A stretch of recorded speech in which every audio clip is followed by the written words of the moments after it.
there was nothing. Until God said, now is the time. And suddenly, something. So many things, stars and seas, birds and trees, and so there was creation.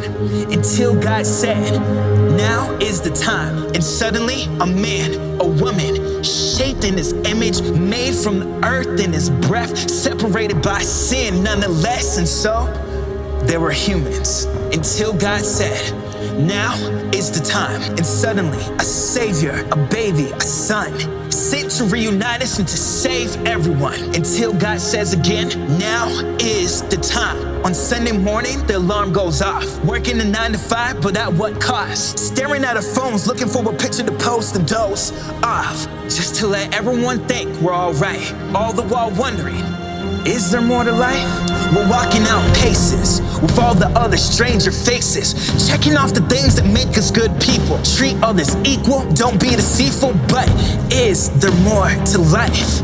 Just like before, we can hear God implore. Now is the time for hope and connection. Enough for seclusion, rejection. Now is the time for resurrection, for starting over. Enough for the shame. Now is the time to shout and proclaim, I believe there is more. What are you waiting for? It's yours and it's mine. Now is the time for more than just me. Now is time for us and we. Now is time for God's family. You can't find it alone, and it goes beyond things that are known. Now is the time to see you are loved. No more pressure, no measure, we're better together. Now is the time to share tragedies and victories with others. No more wondering, no more wandering. Here is only belonging. Now is the time.